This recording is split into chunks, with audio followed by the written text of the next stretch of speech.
Hello everyone, it's Old Guardian here.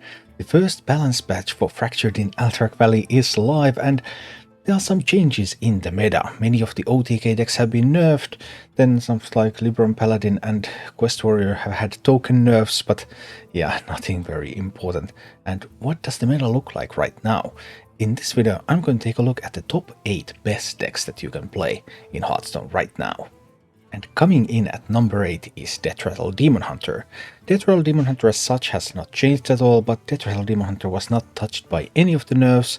It's a fine deck to play. You have Courteous Demon Render, you have the Felfire Deadeye, expendable performers, potential even up to OTK kill there, and just very sticky board with all the Deathrattle minions, so just a strong deck that refuses to give up on the board and keeps pushing.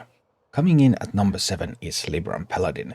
2 of the cards in Libram Paladin were nerfed, Alliance Bannerman and Iron Deep Trog. And the big question of course is, can Iron Deep Trog still be played? According to current statistics, you can play Libram Paladin without Iron Deep Trog right now, that's totally fine, but Trog looks like it's kind of like a medium level contributor still in the deck, so you can also play with the Trog.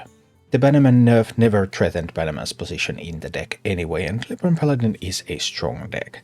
How come it's only number 7 right now? There's been a lot of experimentation on the ladder, and many of the slower decks are actually pretty good against Libram Paladin, but I expect those decks to start decreasing in numbers, going out, and the real good decks coming more prevalent, like Quest Warrior, Face Hunter and Quest Hand Warlock.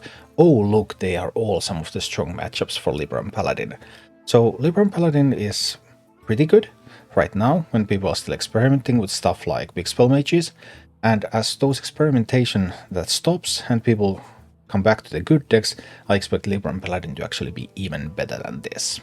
Coming in at number 6 we have a newcomer on the list. A newcomer in Fractured in Alterac Valley terms anyway, not a newcomer if you look deeper back. And hey, look, it's Quest Shaman. Yes, questlines are really good, you know. And now that some OTK decks were nerfed and some of the newer decks built around the Trog were nerfed, there's even more room for some questlines to shine, and Quest Shaman, suddenly it's a fine deck to play again. And number 5 is, well, it's a quest deck again. It's Quest Rogue. Yay! Questlines, just good. Quest Rogue's best matchup, Libram Paladin. Just that multitude of sap effects. Just being able to get rid of all of the buffs for the Paladin and boom, hit them in the face. Quest Rogue has some pretty good times there. Quest Rogue can be weak against aggression like Face Hunter, but overall a very strong choice for climbing the ladder. Speaking of aggro decks, the premium aggro deck of choice is still Face Hunter, and I have chosen this list to feature this week. This one runs Arcane Anomaly and no Iron Deep Trogs, but there are also Iron Deep Trog lists of Face Hunter that are doing perfectly fine at the moment. The data is still a little bit inconclusive, we need to wait a little while longer to see whether cutting the Trog is correct or whether it's not. But yeah, you can play with the Trog or you can play with the Arcane Anomaly, both approaches are perfectly fine.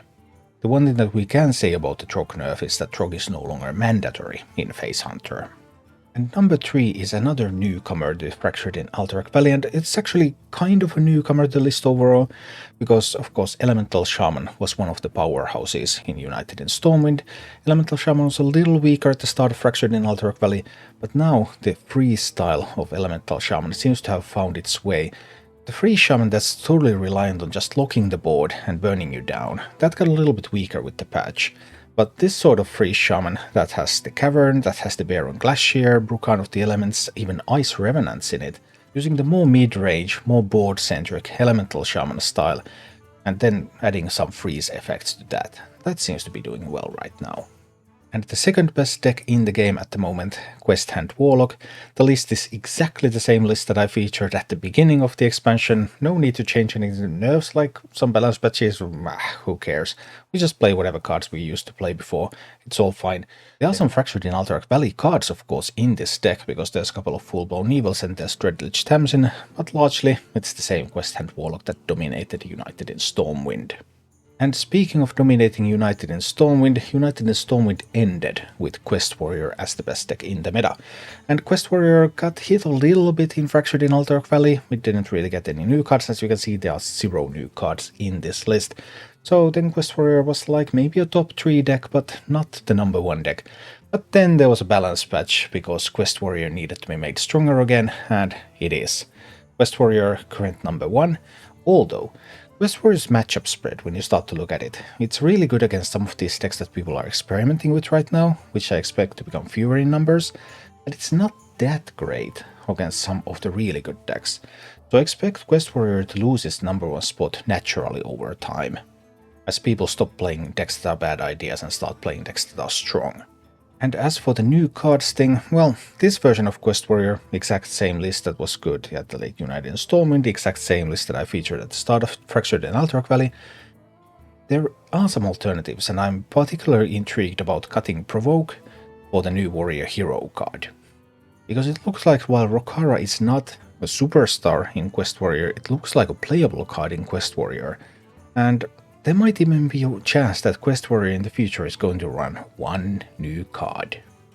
So that's what Blizzard managed to achieve with the balance patch. Some of the OTK decks were made a little weaker, more questline decks in the meta. I don't know if that went quite right, because at some point they said that if questlines are still dominant in this expansion, they're going to weaken them, but instead they're actually making them better. But anyway, I hope you like to play with questlines, because there's a lot of questlines around.